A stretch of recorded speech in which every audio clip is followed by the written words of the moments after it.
সকাল হলেই বোঝা যায় দিনটা কেমন যাবে। তেমনি বর্তমান রাজ্য সরকার তার প্রথম মন্ত্রিসভা এবং প্রশাসনিক বৈঠকেই পরিষ্কার বোঝা যাচ্ছে এই সরকার কেমন চলবে। ভারতীয় জনতা পার্টি নির্বাচনের সময় যে প্রতিশ্রুতিগুলো দিয়েছিল, আমরা ভারতীয় জনতা পার্টির কর্মীরা মানুষের সামনে যে প্রতিশ্রুতির কথাগুলো বলেছিলাম, প্রথম দিনেই সরকার সেই বিষয়গুলি তুলে ধরছে। ধন্যবাদ এবং অভিনন্দন জানাই সরকারকে যে প্রথম দিনে এই সরকার যে সমস্ত গুরুত্বপূর্ণ বিষয়গুলি আমরা মানুষের সামনে বাড়িতে বাড়িতে নির্বাচনের সময় বলেছিলাম, সেগুলি প্রথম দিন থেকে কার্যকর করার পরিকল্পনা নেওয়া হয়েছে। আয়ুষ্মান ভারত, সরকারি চাকুরিতে বয়স বৃদ্ধি সহ যে গুরুত্বপূর্ণ বিষয়গুলি আমরা বলেছিলাম, সেগুলো আজ কার্যকর।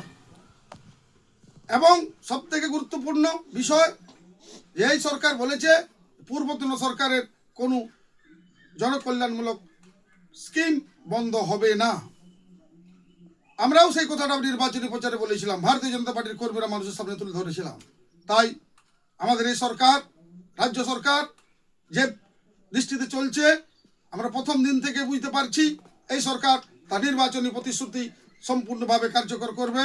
আমরা সাধারণ মানুষের কাছে আবেদন অনুরোধ জানাই, আসুন আমরা এই সরকারের পাশে দাঁড়িয়ে রাজ্যের আইন শৃঙ্খলা সামগ্রিক উন্নয়নে সরকার যে প্রতিশ্রুতিবদ্ধ, আমরা তাকে সহযোগিতা করি। আমরা দেখছি যে বর্তমান যে পরিস্থিতিতে এই রাজ্যে যে সরকার চালু হয়েছে, তার মুখ্যমন্ত্রী বলছেন তিনি জাতি ধর্ম বর্ণ নির্বিশেষে সকলের জন্য সহযোগিতা করবেন।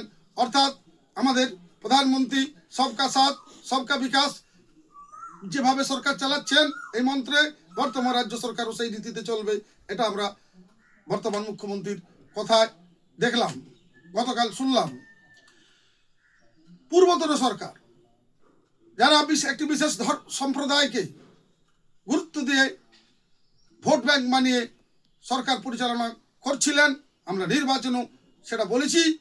বর্তমান সরকার জাতি ধর্ম বর্ণ নির্বিশেষে সমান সুযোগ দিয়ে এই সরকার চালাবেন, এটা তারা পরিষ্কারভাবে বলেছেন।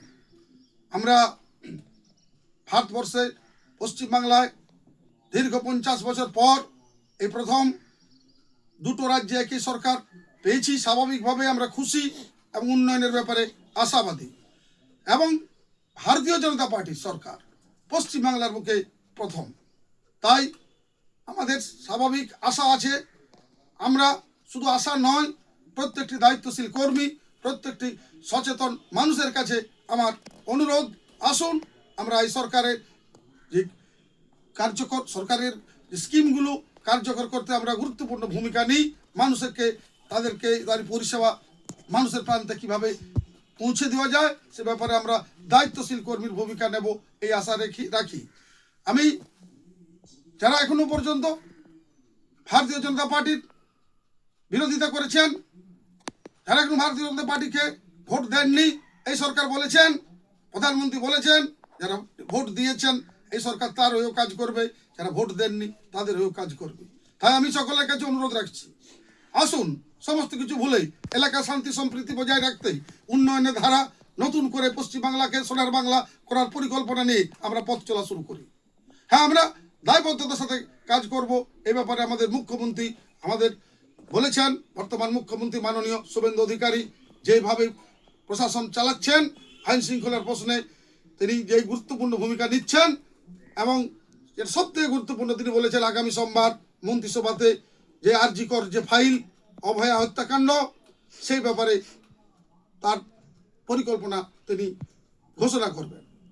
তাই আমরা যারা প্রত্যেকটি পশ্চিমবাংলার উন্নয়ন চাই, পশ্চিমবাংলার আইন শৃঙ্খলা পরিস্থিতি স্বাভাবিক হোক, পশ্চিমবাংলার আইন শৃঙ্খলা পরিস্থিতি উন্নতি হোক, এটা যারা চাই তারা সকলে আসুন।